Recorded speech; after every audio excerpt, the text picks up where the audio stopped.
चलिए दोस्तों, तो आगे बढ़ते हैं और बात करते हैं पेंशन सेक्टर के प्रोग्रेस की। इंडिया में किस तरीके से प्रोग्रेस हुआ पेंशन सेक्टर के अंदर।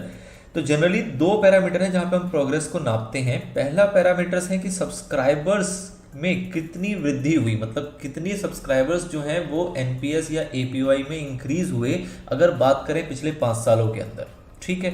और दूसरा प्रोग्रेस जो नापा जाता है वो नापा जाता है पेंशन एसेट्स के द्वारा, कि आपके पास कितना एसेट्स क्रिएट हुआ इन पास्ट 5 ईयर्स। तो वो बेसिकली आपके प्रोग्रेस को कैटेगराइज करके बताता है। तो इन दो पैरामीटर्स पर हम फिलहाल बात करेंगे कि किस तरीके से सब्सक्राइबर्स के अंदर वृद्धि हुई है और किस तरीके से पेंशन सेक्टर्स में, पेंशन के एसेट्स में आपकी वृद्धि हुई है। और फिर आपको यहाँ पे कुछ इसके आंकड़े हैं, बेसिकली कुछ स्टैट्स हैं जो आपको माइंड में रखना पड़ेगा, जिस स्टैट्स के बेसिस पे एग्जाम में आपसे पूछे जाएंगे क्वेश्चंस। ठीक है। उस स्टैट्स में आपका इन जनरल कंपैरिजन होगा एनपीएस का एपीवाई के साथ। हो सकता है डायरेक्ट स्टैट्स पूछ लिया जाए, उसके चांसेस कम है ऑल्दो, बट कंपैरेटिव वे में आपसे सवाल पूछा जा सकता है कि किन चीज़ों में एपीवाई आगे है, किन चीज़ों में एनपीएस आगे है, क्या उनका जेंडर मिक्स है, क्या उनका एज ग्रुप मिक्स है। इस टाइप से सवाल यहाँ पे बन सकते हैं। ठीक है। तो चलिए, कुछ चार्ट्स भी हैं, कुछ डायग्राम्स भी हैं, बट पहले इसके बेसिक्स को समझते हैं कि क्या मोटा मोटा कहना चाह रहा है। This is all of the start now. जैसा कि हमें पता है पेंशन सेक्टर के अंदर हमारे पास दो है पेंशन स्कीम्स, पहला है एनपीएस और दूसरा है आपका एपीवाई। आपको पता है ये कब आया, 2004 में, और ये पता है कब आया, 2015 में। ठीक है सर।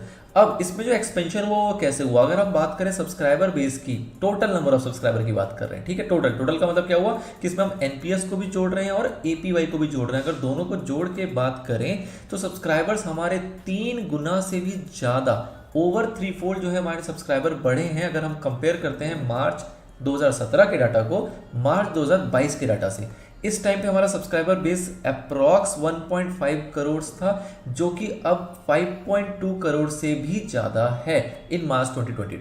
ठीक है सर, ये तो बात आया टोटल की बात में। अब अगर बात करें इसके अंदर कि एपीवाई के अंदर कितनी वृद्धि हुई है, अगर सिर्फ हम एपीवाई के अंदर की बात करें तो उसके अंदर कितनी वृद्धि हुई है, तो आपको पता लगेगा कि जो आपके, अगर हम नंबर ऑफ सब्सक्राइबर्स में बात करें तो जो लीड कर रहा है वो कौन लीड कर रहा है, वो लीड कर रहा है आपका एपीवाई। कौन लीड कर रहा है आपका एपीवाई। ठीक है। जैसे कि आप एपीवाई में देखेंगे तो इन्हीं 5 सालों में जो एपीवाई के अंदर वृद्धि हुई है वो लगभग 4 गुना से भी ज्यादा है। मतलब कि 2017 में जब 1.5 करोड़ हमारे पास सब्सक्राइबर थे तो उसके अंदर से 93 लाख जो थे वो एपीवाई के सब्सक्राइबर थे, और अब 2022 में जब 5.2 करोड़ सब्सक्राइबर हैं तो उसके अंदर एपीवाई के आपके 4.05 करोड़ हैं। 4.05 करोड़ जो है वो किसके हैं, एपीवाई के। मतलब जो मेजॉरिटी पार्ट है सब्सक्राइबर बेस का वो किसने होल्ड किया हुआ है, एपीवाई ने। लगभग कितना, 78% से ज्यादा। ठीक है। तो ये आपको यहां से पता लगा इस वाले पैराग्राफ से सब्सक्राइबर के बारे में कि लगभग 3 गुना वृद्धि हुई है। अगर हम टोटल की बात करें उसमें से 4 गुना वृद्धि हुई है एपीवाई के अंदर, और मेजॉरिटी जो सब्सक्राइबर है वो होल्ड करके रखा हुआ है एपीवाई ने, जो कि है लगभग 78%। This is the stat number 1। ठीक है। इसको आगे आप टेबल और चार्ट से भी देख सकते हैं। आइए देख ही लेते हैं कि क्या कह रहा है table number 1। Okay, this is our table number 1। ठीक है। अब इसके अंदर जब आप देखेंगे इसको तो आपको पता लगेगा टोटल सब्सक्राइबर बेस कितना है आपका, 1.54 CR। ये वैसे लैक्स में दे रखा है। और अब मार्च 2022 में कितना हो गया, 5.20 CR। इसके अंदर से देखेंगे तो जो मेजॉरिटी सेक्शन है वो है 92.9 लाख का किसके पास, एपीवाई के पास, और बाकी जो है वो एनपीएस का है। एनपीएस के अंदर अलग अलग कैटेगरीज आपको पता है। सेंट्रल गवर्नमेंट के जो एम्प्लॉइज होते हैं उनकी बात की जा रही है, स्टेट गवर्नमेंट की बात की जा रही है, जो कॉर्पोरेट्स हैं जिन्होंने इसको ऑप्ट किया उसकी बात की जा रही है, और ऑल सिटीजन मॉडल जिसके अंदर बाकी आपके सेल्फ एम्प्लॉयड वगैरह लोग कवर होते हैं उनकी बात की जा रही है। तो इन सभी को मिला दें तो भी ये बहुत कम है एज कंपेयर टू एपीवाई, और आगे तो इसके अंदर एक अलग ही प्रोग्रेस देखने को मिली जिसमें एपीवाई जो है वो आपका काफी ज्यादा एक्सपेंड हो गया एज कंपेयर टू एनपीएस। ठीक है। अब इसी चीज को अगर आप चार्ट में देखेंगे तो आपको पता लगेगा कि 78% का जो बेस है वो कैसे क्रिएट हो रहा है। अगर हम 100% में देखें जो एपीवाई होल्ड करता है वो लगभग 78% सब्सक्राइबर होल्ड करके चलता है, और बाकी जो पोर्शन बच गया वो है आपका 22% का जो कि है एनपीएस के पार्ट, और वो भी आपका डिस्ट्रीब्यूट हो जाता है इस तरीके से जिसमें सेंट्रल गवर्नमेंट सिर्फ 4%, स्टेट गवर्नमेंट का बेस आपका ज्यादा है क्योंकि यहाँ पे नंबर ऑफ एम्प्लॉइज ज्यादा होते हैं, तो वो है 11% का, कॉर्पोरेट्स ने 3%, और बाकी मॉडल में आपका आता है 4%। तो दिस इज द स्टैट्स जो कि आपको बताता है किसके बारे में, सब्सक्राइबर्स के बारे में। अब अगर हम बात करें किसके बारे में, अब अगर हम बात करते हैं किसके बारे में, जो पेंशन एसेट्स की अगर बात की जाए तो उसका क्या आंकड़ा है। तो पेंशन एसेट्स में आपको नॉर्मली आप खुद भी असेस कर पा रहे होंगे अगर अपना बेसिक कॉमन सेंस लगाएंगे कि जो एपीवाई के अंदर है, इसके अंदर लोग तो ज़्यादा हैं, सब्सक्राइबर तो ज़्यादा है, बट इसके अंदर जो कॉन्ट्रीब्यूशन होता है वह बहुत ही मिनिमल अमाउंट का होता है।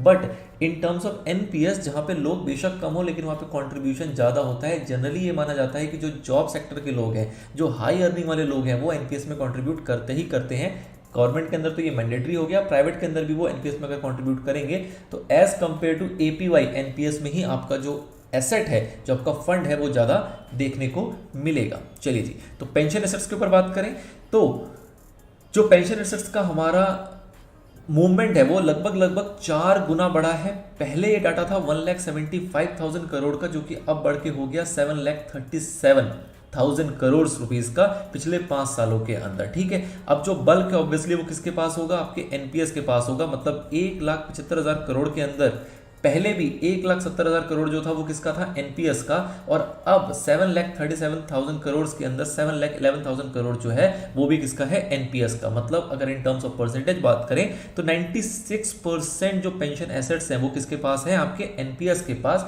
और बाकी जो 4% है वो किसके पास है, आपका एपीवाई के पास। ठीक है, अब इस 96% के अंदर अगर देखें तो सिर्फ गवर्नमेंट तो नहीं होंगे, इसके अंदर प्राइवेट भी होंगे।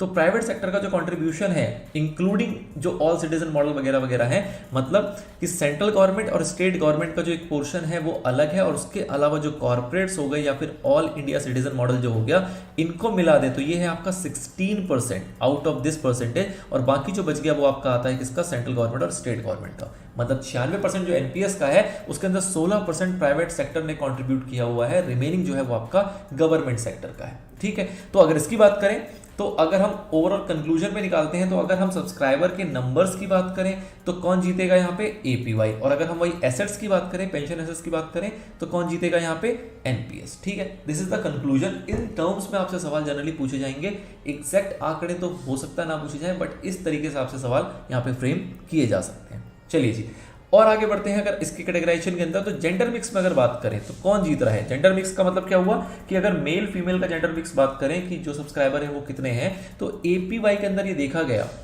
एपीवाई के अंदर ये देखा गया कि जो फीमेल सब्सक्राइबर है वो भी अच्छे तरीके से ग्रो कर रहे हैं। मार्च 2017 के अंदर इनका जो सब्सक्राइबर बेस था वो था 37.6% का, जो कि अब बढ़ के हो गया है 44% इन मार्च 2022। ठीक है, तो अच्छा खासा ग्रोथ दिख रहा है। 44% अगर फीमेल है दैट मीन्स कि 56% जो सब्सक्राइबर हैं वो किसके हैं, आपके मेल। और अगर एज मिक्स की बात करें तो जो हम बेसिकली क्या चाहते हैं कि पेंशन सेक्टर के अंदर जो यंग जनरेशन है हमारी वो ज़्यादा कंट्रीब्यूट करे, वो ज़्यादा अवेयर हो, वो स्टार्टिंग में पेंशन के बारे में नहीं सोचते जिसको हम चाहते हैं कि वो सोचें, वो इसके बारे में अवेयर रहें और कंट्रीब्यूशन हो। तो इसलिए हम ग्रोथ चाहते हैं कहाँ पे, यंगर जनरेशन के अंदर। तो वही देखने को मिला हमें कि एज मिक्स भी जो है वो आपका बढ़ रहा है। मतलब कि जो यंगर जनरेशन है आपकी, जो कि 18 से 25 की एज वाले होते हैं, उनका पहले शेयर हुआ करता था 32% का, जो कि ग्रो होकर अब पहुंच गया है 44% पे मार्च 2022 के अंदर। ठीक है जी, चलिए अब ये जो हमारा बेस है ये है किसका, एपीवाई का। एपीवाई के अंदर हमने क्या देखा कि एपीवाई जो है वो किस किस में जीत रहा है, वो आपका सब्सक्राइबर्स में जीत रहा है। एपीवाई किस में जीत रहा है, आपका जेंडर मिक्स में देखें तो एपीवाई यहाँ पे भी जीत रहा है। अगर एज मिक्स की बात करें तो एपीवाई यहाँ पे भी जीत रहा है। ठीक है, अब इसकी जीत की अगर और हम गहराई में जाए तो हमें पता लगेगा क्या कि जो एपीवाई के जितने भी सब्सक्राइबर हैं उसमें से हाईएस्ट सब्सक्राइबर जो हैं वो कौन से वाले हैं, 1000 वाले। मतलब कि आपको पता है एपीवाई का जो कॉन्ट्रीब्यूशन है वो जो पेंशन प्लान है आपके वो 1000 से लेकर 5000 तक वाले आप ऑप्ट कर सकते हो, मिनिमम 1000 मैक्सिमम 5000। तो ये देखा गया कि जो 1000 का पेंशन प्लान है वो ज़्यादा लोगों ने ऑप्ट किया है विच इज़ 77%, और जो 5% का प्लान है वो कम लोगों ने ऑप्ट किया है विच इज़ ओनली 15%। ठीक है, और इसके बीच में जो बच गया वो इसके बीच वाले हैं विच इज़ 8%, मतलब जिनका 2000, 3000 या 4000 का प्लान होगा जो उन्होंने ऑप्ट किया होगा। तो मतलब क्या है कि यहाँ पे इसकी आप अगर इसकी गहराई को समझ पाएंगे तो आपको समझ में आएगा कि जो लो इनकम हाउसहोल्ड्स होते हैं, जो कम कमाने वाले लोग होते हैं, वो ये तो चाहते हैं कि वो सेविंग करें, वो ये तो चाहते हैं कि अपने फ्यूचर के बारे में सोचें, पेंशन के बारे में सोचें, लेकिन क्योंकि उनकी इनकम कम है और वो अपने जो रोजमर्रा की जिंदगी में जो खर्चे हैं वो पूरे नहीं कर पा रहे, इसलिए वो मिनिमम कंट्रीब्यूशन का प्लान ऑप्ट करते हैं और इसलिए जो हायर सब्सक्राइबर हैं वो आपके इस कैटेगरी में ही रह जाते हैं। बहुत ही बेसिक सी चीज़ है, रीजन बीइंग क्योंकि इनकम कम है, साथ ही वो चाहते हैं कि कुछ ना कुछ प्लान करके चलें, तो this is the minimum one. अगर एपीवाई के अंदर ऐसा प्रोविजन होता कि 500 रुपए के भी ऑप्शंस होते पेंशन प्लान के, तो हो सकता है कि इसके सब्सक्राइबर ज्यादा होते। रीजन आपके सामने है। चलिए जी, तो दिस इज दी एपीवाई कि एपीवाई कहां पे लीड कर रहा है और क्या क्या उसके कारक है। नाउ अब अगर एनपीएस की बात करें तो एनपीएस के सब्सक्राइबर्स जो हैं वो पिछले 5 सालों के अंदर अगर इसका देखा जाए तो इसके सब्सक्राइबर में आपका जो जेंडर मिक्स है वो किस प्रकार से है। तो एपीवाई के अंदर जो फीमेल हैं सब्सक्राइबर्स वो है लगभग 24%, और बाकी जो सब्सक्राइबर है वो कौन से हैं आपके मेल। अगर आप देखेंगे तो आपका जो एपीवाई था उसके अंदर कितने थे ये 44%। तो ऑब्वियसली बात है कौन जीत रहा है यहाँ पे एपीवाई। रीजन अगेन क्लियर है कि जो हम एपीवाई की बात करें वो लो हाउस होल्ड की बात हो रही है, वहां पे जो फीमेल हो चाहे मेल हो लगभग उनकी अर्निंग सेम सी होती है और वो एपीवाई में कंट्रीब्यूट करना पसंद करते हैं। बट जब हम जॉब सेगमेंट में आ जाते हैं, जब हम गवर्नमेंट जॉब के एरिया में आ जाते हैं, तो आपको जनरली देखने को मिलता है कि जो मेल हैं वो उनकी तादाद कंपेरेटिवली ज़्यादा होती है एज कम्पेयर टू फीमेल। तो ऑब्वियस सी बात है अगर मेल जॉब्स में ज़्यादा होंगे तो कॉन्ट्रीब्यूशन सब्सक्राइबर भी मेल ही ज़्यादा निकलेंगे एज कम्पेयर टू फीमेल। ठीक है, तो यहाँ पे बैलेंस जो है वो कंपेरेटिवली एपीवाई के मुकाबले बुरा माना जाता है। यहाँ पे 24% जो है वो फीमेल सब्सक्राइबर है और रिमेनिंग 76% जो है वो मेल सब्सक्राइबर है। तो इसलिए कहा जा रहा है कि भैया ये देखा जाए तो एपीवाई से बुरा है, एपीवाई से ज्यादा अच्छा है। ठीक है, अब अगर एज ग्रुप की बात करें तो 26 से लेके 35% तक के सब्सक्राइबर हैं 33%, और 36 से 45 है आपका 31%। मतलब क्या हुआ कि जो मेजर है, देखो जनरली क्या है यहाँ पे हम अगेन जब हम एनपीएस की बात करेंगे तो हम बात करेंगे वो सारे लोग होंगे यहाँ पे जो कि जॉब में होते हैं, और जनरली जो जॉब का एज है वो 26-25 के बाद शुरू होता है। तो इसलिए सब्सक्राइबर बेस आपके यहाँ पे ज़्यादा देखने को मिलते हैं। ठीक है, अब अगर एजुकेशन की बात करें तो ऑब्वियस सी बात है एपीवाई में आपको एजुकेटेड लोग ज़्यादा नहीं मिलेंगे, बल्कि एनपीएस में एजुकेटेड लोग ज़्यादा मिलते हैं। अगर एनपीएस का हम डाटा निकालते हैं तो 81% से ज़्यादा लोग जो हैं वो आपके ग्रेजुएट्स हैं। ऑब्वियस सी बात है जॉब में होंगे तो वो पढ़े लिखे होंगे, तो इसलिए यहाँ पे एजुकेशन का आपका जो डाटाबेस है वो कंपैरेटिवली एपीवाई से ज़्यादा निकलेगा। 81% सब्सक्राइबर जो है वो कहाँ से आते हैं आपके, जो कि हाईली क्वालिफाइड हैं, मिनिमम टू मिनिमम ग्रेजुएट्स तो वो हैं ही। चलिए जी, तो this is the all about APY and NPS and इनके प्रोग्रेस के बारे में हमने समझा।